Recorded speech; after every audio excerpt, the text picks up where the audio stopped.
Coucou les filles, on se retrouve pour une revue du fameux fond de teint Infaillible 24 heures mat. Voilà. Alors, on va l'appliquer ensemble, comme ça. Donc moi, je l'ai déjà testé et j'adore. Je me suis juste trompée sur la teinte, en fait. J'avais pris une teinte trop claire, donc j'ai été le racheter en bonne teinte. Ça veut pas aller dans la pince. Voilà. Bon, je vous ai fait une photo donc avant et une photo qu'on fera après. Ça commence, les enfants qui veulent s'incruster et ça va pas le faire du tout. Bon, alors là, je suis no make-up, rien du tout. Et je vais simplement mettre donc le fond de teint. Alors déjà, à savoir que c'est un fond de teint très modulable parce que si on veut une couvrance légère, on en met un tout petit peu. Plus on veut de couvrance, plus on en rajoute.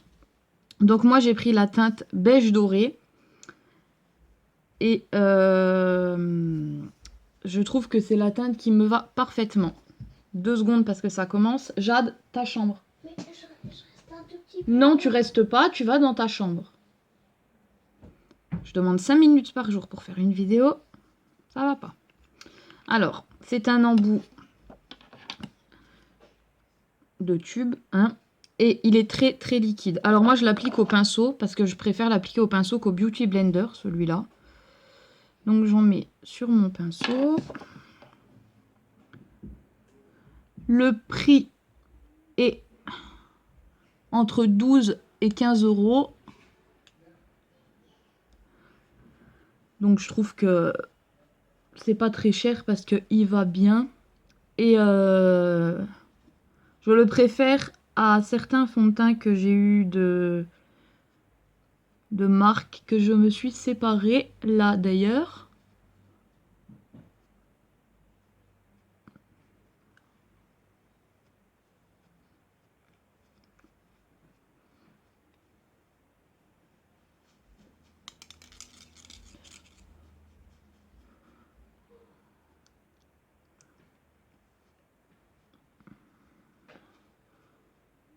Alors avec les éclairages artificiels et le retour, c'est pas top. Je vais peut-être regarder dans la glace ce que ça donne. Ouais, en réel, c'est parfait. Pour moi, c'est la couvrance qu'il faut. Franchement, c'est parfait. J'adore ce fond de teint. Je vais éteindre le spot. Et je vous ferai une photo après dans la même lumière que j'ai fait la précédente. J'adore. J'adore. J'adore. Ça rend vraiment pas pareil en caméra que en vrai. Donc, très couvrant. Il est hydratant. Je le conseille pas pour les peaux qui ont tendance à graisser ultra rapidement parce qu'il est quand même hydratant étant donné que c'est un liquide mais pas comme lequel je pourrais vous dire. Il marque pas les zones de sécheresse comme le Naked par exemple.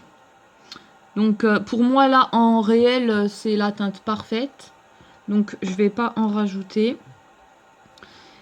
Alors pour moi, ce fond de teint il est top. Je le mets dans les tops. Je vous le conseille. Je vous conseille pas de vous fier à la couleur qu'il y a sur le carton d'emballage en fait. Parce que c'est comme ça que je me suis fait avoir. Et du coup, maintenant je prendrai simplement. Parce qu'en fait, sur le carton d'emballage, l'autre que j'avais pris, il paraissait foncé. Et il était 3 tons en dessous de ma teinte, voilà quoi. Donc je prends toujours beige doré ou sable.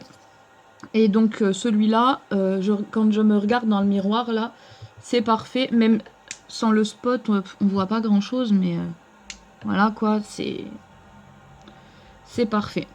Donc c'est un fond de teint que je vous conseille. Il est mat. Par contre, il n'est pas lumineux. Hein. C'est pas un fond de teint lumineux du tout. Il est ultra mat.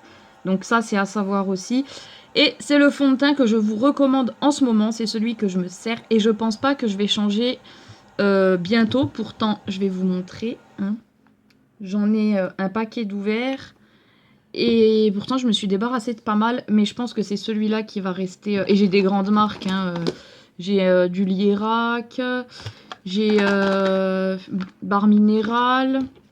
J'ai du Body Shop. J'ai du Yves Rocher. J'ai du Sobio. J'ai du Givenchy. J'ai Herborian.